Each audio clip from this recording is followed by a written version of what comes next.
to you by our exclusive fabric partners. Be sure to look for their newest lines of fabric. Hi, I'm June Dudley with Quiltmaker Magazine, and this is Quiltmaker's Block Network. Today I'm going to show you how to make Rose Arbor, block number 833, that I designed for Quiltmaker's 100 Blocks Volume 9. I'm going to show you how to do raw edge applique, and I'm going to show you how to set this block on point in a quilt setting. To make this block, you need assorted red, orange, and yellow batiks, assorted green batiks, and a white print. The cutting directions and everything you need to make a 12-inch block can be found on your screen. If you need to write the dimensions down, pause your video now. Here I've got 4 strips of my rose fabrics, and I do like to starch them first to help stabilize the fabric. And I've got them laid out, and now what I'm going to do is just take my rose patterns and lay them out across here so that I can just start cutting them. And by cutting 4 at a time, you can kind of rough cut around the edges, and using the pattern as a guideline. If you don't hit exactly on the pattern, it's okay with this one because it leads to the organic nature of what the rose petals. They're not going to all be perfect. And so you're just going to cut out a bunch of rose petals from your fabrics. After your rose petals are cut out, you'll begin to arrange them. You'll need a large, a medium, and a small for each rose. And you can begin to just mix and match the petals until you find combinations that you like.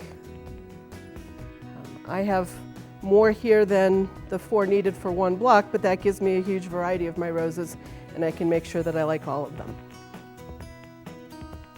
Next, I'm going to use a temporary spray adhesive to spray the back of my petals and arrange them onto my green patch.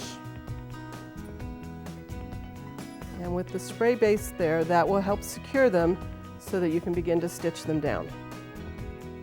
For the stitching on this block, I like to drop or cover my feed dogs so that I can use a free motion straight stitch. And starting at the center, just stitch around the outside edge, and at the corner, bring that down and just keep stitching around in a spiral around all of those triangles.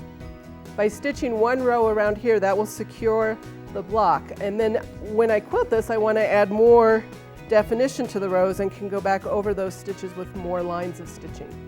After you've stitched the rose to the background, you'll want to trim the rose unit to 5.5 inches square. For each block, make 4 rose units. So here I have 4 rose units ready to assemble into a block.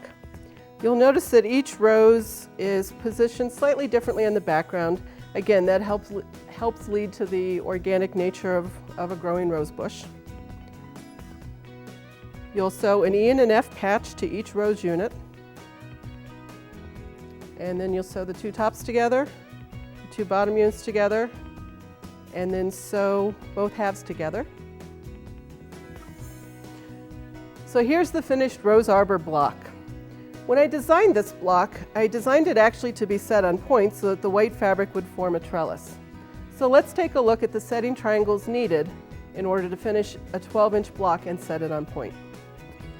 So the important thing to know as you cut setting triangles is that you want your straight of grain to be on the outside edges of your quilt top.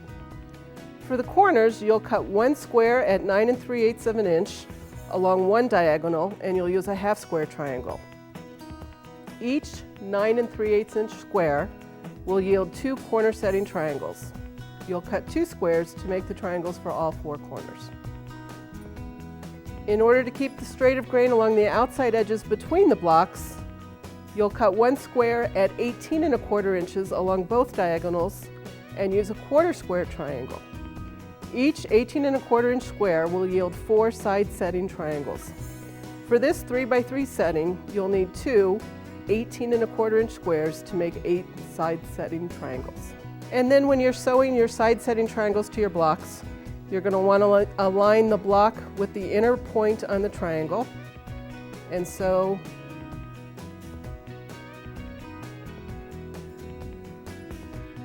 along that seam right there to bring your side triangle to the block.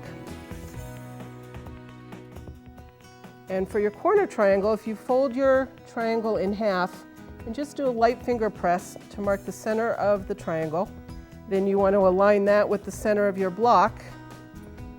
And I would pin there so that I've got that secure, so that I can then sew my triangle to that edge of the block. And here's what Rose Arbor looks like in a 3x3 setting when the blocks are set on point.